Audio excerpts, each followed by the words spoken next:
Fathers and Sons, chapter 11. Now, unlike Pavel, who point blank kind of rejects all the ideas of the younger generation, Nikolai has made some efforts to understand the point of view of young people. He went to live with them in St. Petersburg, you'll remember, and he has read what they've read, but he still fails to understand the modern point of view. He's trying to see what good can come from their ideas, and he wonders if perhaps their values can be that they have fewer traces of feudalism than the older generation. This is an important point because Nikolai's freeing his serfs, and he's trying to discard the old feudalistic methods of managing his land. But Nikolai's final puzzlement is how is it that young people could totally reject the arts and poetry literature? Of course, this would be Turgenev's point of view, since he is creating literature. Of course, he has Nikolai immediately query about the nihilistic rejection of poetry. We have this remarkably romantic passage that describes the area surrounding the arbor. But as we progress into the chapter, Nikolai loses himself in some daydreams about his past happiness. Turgenev is slightly critical of Nikolai because if we look closely at him, we see that he is sadly lacking in practical sense. The practical sense that it would take to run a successful farm. He needs someone to help him break from the romantic dream world and help him come to terms with the real world. So Turgenev is criticizing both the nihilist, who rejects everything, and the romantic, like Nikolai, who lives so much in a romantic world that he allows himself to be subdued by the practical considerations of everyday life. His utter romanticism is seen when he ends his reveries with tears in his eyes, and we're reminded of the contrast by the statement that these tears, in Bazarev's view, would be 100 times worse than the cello. Now, in contrast to Nikolai, the romantic dreamer, Pavel, who was not born romantic in the sentimental sense of the term, but he is seen as possessing an exquisitely dry and sensual soul. That's a quote from the book. And the comparison leaves Nikolai to be the more admirable figure of the two. At the end of chapter 11, we see the two young people about to leave Marino to visit Arkady's uncle. Now, Arkady's delighted to do this, but he considers it his duty to conceal his feelings because, he's a nihilist. And so again, this gives us a hint that Arkady may not really be the true nihilist that he's trying to be. Now, when these guys depart Marino, we have the end of the first portion of the novel. Now it gets really good.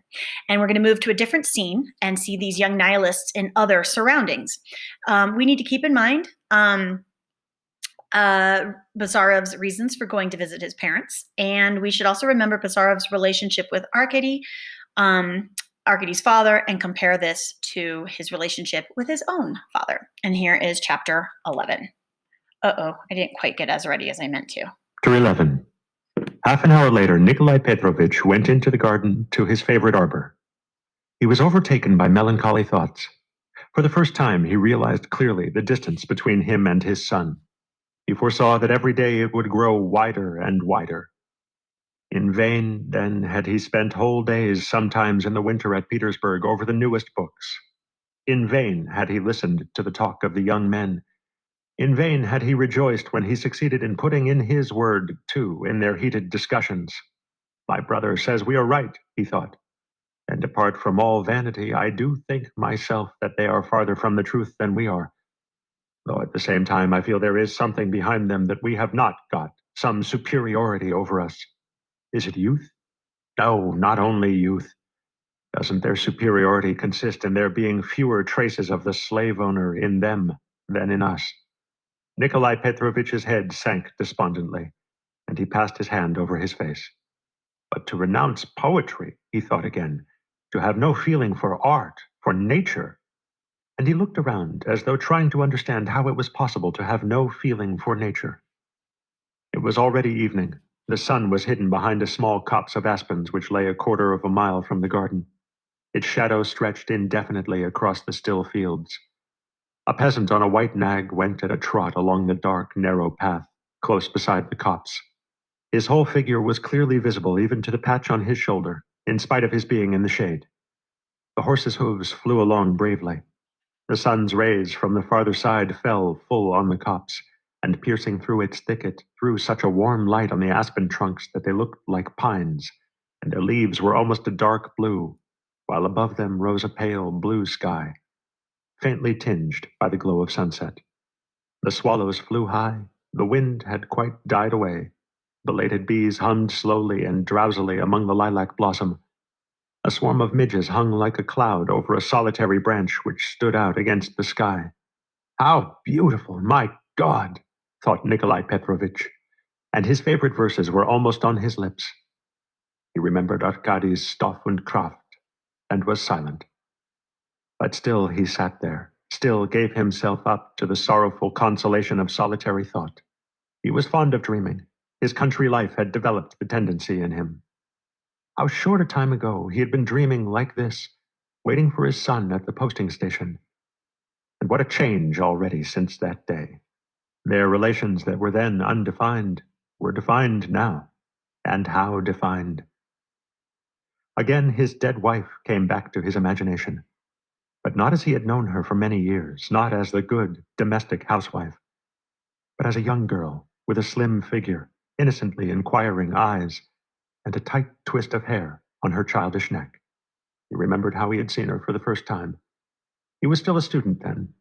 He had met her on the staircase of his lodgings, and jostling by accident against her, he tried to apologize and could only mutter, "Pardon, monsieur," while she bowed, smiled, and suddenly seemed frightened and ran away, though at the bend of the staircase she had glanced rapidly at him, assumed a serious air, and blushed. Afterwards, the first timid visits, the half words, the half smiles, and embarrassment, and melancholy, and yearnings, and at last that breathing rapture. Where had it all vanished? She had been his wife. He had been happy as few on earth are happy. But, he mused, these sweet first moments, why could one not live an eternal, undying life in them? He did not try to make his thought clear to himself, but he felt that he longed to keep that blissful time by something stronger than memory. He longed to feel his Marya near him again, to have the sense of her warmth and breathing, and already he could fancy that over him, "Nikolai Petrovitch!" came the sound of Fenichka's voice close by him. "Where are you?" He started. He felt no pang, no shame. He never even admitted the possibility of comparison between his wife and Fenichka. But he was sorry she had thought of coming to look for him.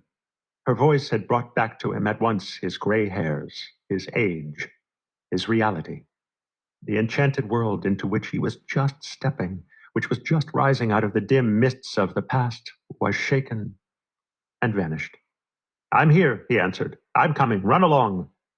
There it is. The traces of the slave owner flashed through his mind.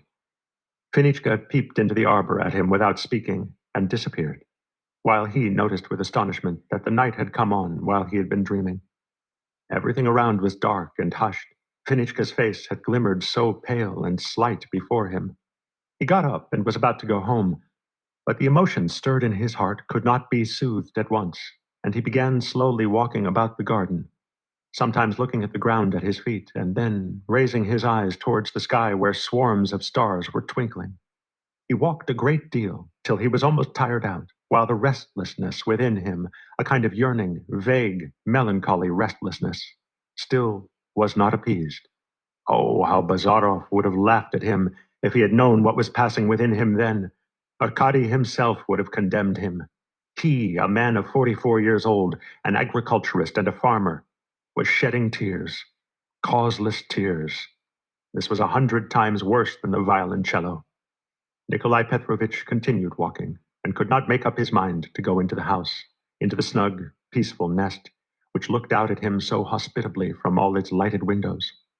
He had not the force to tear himself away from the darkness, the garden, the sense of the fresh air in his face, from that melancholy, that restless craving. At a turn in the path, he was met by Pavel Petrovitch. "What's the matter with you?" he asked Nikolai Petrovitch. "You're as white as a ghost. You are not well. Why don't you go to bed?" Nikolai Petrovitch explained to him briefly his state of feeling and moved away. Pavel Petrovitch went to the end of the garden, and he too grew thoughtful, and he too raised his eyes toward the heavens. But in his beautiful dark eyes, Nothing was reflected but the light of the stars.